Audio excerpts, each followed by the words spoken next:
C'est une passion familiale. Chez les Abed, on pratique les sports de combat. Iliane, le petit dernier de la fratrie, vient d'obtenir une médaille de bronze au championnat de France interdiscipline. Bonsoir Iliane. Bonsoir. Bonsoir Mohamed. Bonsoir. Alors les gens le constatent, tu es très grand Iliane. Première question, est-ce que ça t'aide dans les sports de combat? Oui, ça m'aide beaucoup parce que je peux tenir l'adversaire à distance et envoyer de plus gros impacts derrière.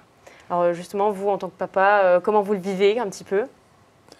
Voilà, il est grand, donc dans les combats, j'entends des petites anecdotes, dire il fait pas partie de la catégorie. C'est vrai qu'ils lui arrivent tous à peu près à la poitrine, donc non, je suis à côté, donc ça me fait doucement sourire et je leur dis non, je suis le papa et c'est bien mon fils.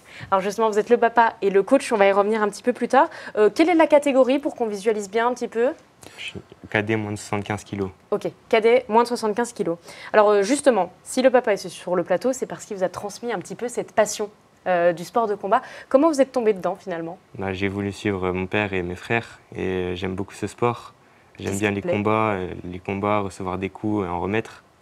Justement, vous vouliez qu'ils partent dans les sports de combat à la base? Non, pas spécialement. Moi, je voulais qu'ils fassent un sport avant tout.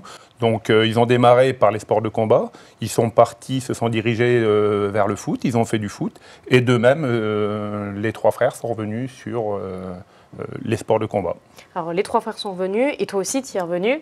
Là, aujourd'hui, tu pratiques de nombreux sports de combat. Il y a le kickboxing, le full contact. Qu'est-ce qui te plaît dans le fait de pratiquer différents sports de combat? Parce que tu n'en pratiques pas un. J'aime beaucoup les autres disciplines et ça peut me faire plusieurs combats à l'année, plus que si je faisais qu'une seule discipline. Et justement, il y a un lien technique entre tous ces sports de combat ou pas du tout? C'est très différent? C'est un peu différent. Des fois, il y a du sol, des fois, il n'y en a pas. Des fois, c'est juste des projections, des fois, c'est juste debout. Est-ce que tu as un sport qui t'attire particulièrement? Peut-être que vous aviez un sport que vous vouliez particulièrement qu'il pratique? Moi, à la base, je faisais du full contact et du kickboxing. Donc, c'est les deux sports où je suis, entre guillemets, spécialisé dans ces deux sports-là. Ensuite, aujourd'hui, on a diversifié, on a mis du KMX, on a mis... Donc, après, je leur laisse choisir un peu la discipline qu'ils veulent choisir. Alors, en quelques mots, j'en ai cité deux. Tu pratiques globalement combien de sports de combat? J'en pratique 4 ou 5. 4 ou 5, d'accord. Donc, toute l'année, tu es rythmé au rythme des combats, vous aussi. Donc, oui. Vous suivez toute l'année. Toute l'année. Puisque justement, vous êtes coach. Comment on peut coacher son enfant?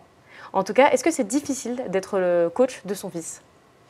Jusqu'à un certain niveau, ça va. Une fois qu'ils arrivent, comme les deux grands sont passés professionnels, c'est un peu plus compliqué. Là, sur les deux grands, ils sont à Saint-Dizier, mais ils s'entraînent dans d'autres clubs aussi.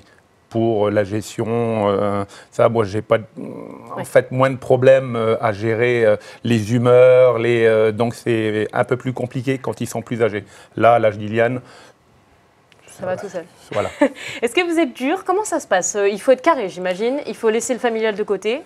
Tout à fait. Donc là, après, quand on est à l'entraînement, c'est l'entraînement. Il y a un objectif, donc on doit l'atteindre. Donc il y a un entraînement qui va avec. Il n'a pas le choix, donc il doit s'adapter aux entraînements qui sont fixés par moi.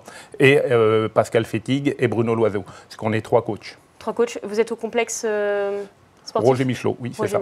Alors justement, il parle des entraînements. Combien de temps tu t'entraînes par semaine à peu près?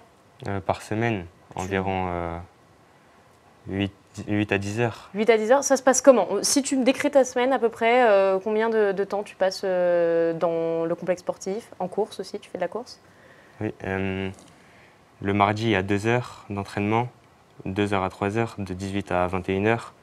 Le jeudi aussi, et le samedi, c'est le samedi matin de 9 heures à 11h30 environ. Alors, à côté, tu es en 3e. Est-ce que c'est difficile de concilier les deux, sport et école? Non, moi ça ne me dérange pas, je peux faire les deux en même temps. Tu peux faire les deux en même temps, donc ça veut dire que ça te fait quand même des journées à rallonge, que tu arrives à gérer? Oui, j'arrive à gérer.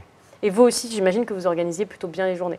Oui, voilà, j'essaie de faire en fonction. J'ai un travail aussi à côté, donc j'essaie d'organiser les entraînements. C'est les entraînements qui sont plus hors salle. C'est un peu plus compliqué à gérer. La course à pied, bon, ça va entre 1 heure et quart. On a du vélo à faire, on a de la musculation. Donc c'est ces entraînements-là qui sont un peu plus complexes à gérer. Alors justement, vous le suivez de A à Z, vous le suivez aussi pendant les combats, parce qu'il y a les entraînements et les combats. Le dernier en date, c'est les interdisciplines en championnat de France. Comment ça s'est passé? Bah, ça s'est à peu près bien passé, mais c'est juste que j'étais pas dans ma catégorie parce que j'étais tout seul. Du coup, on m'a surclassé dans la catégorie du dessus.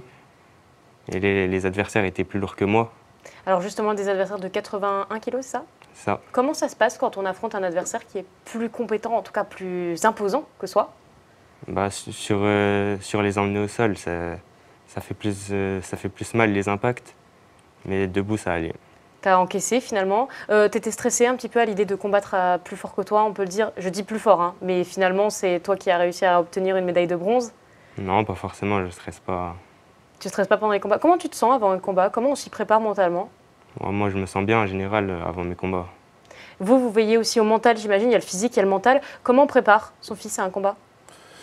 Bah, moi, j'ai cette chance, il ne stresse pas avant les combats.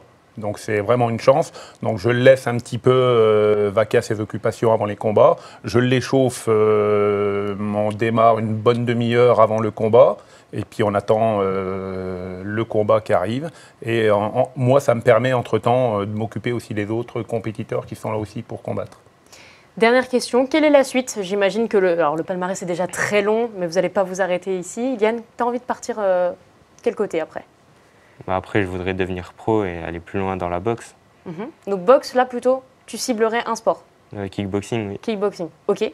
Et vous espérez quoi peut-être? S'ils arrivent à réussir une ceinture de champion de France professionnel comme ces deux frères qui ont fait cette année, ont échoué à la ceinture de champion de France professionnel, et après un championnat d'Europe, et puis après Le reste. voilà, le Graal. Eh bien écoutez, merci d'avoir été avec nous. On te souhaite le meilleur pour la suite. On espère du coup ces ceintures au fur et à mesure. Merci d'avoir été avec nous. Merci. En vous remerciant.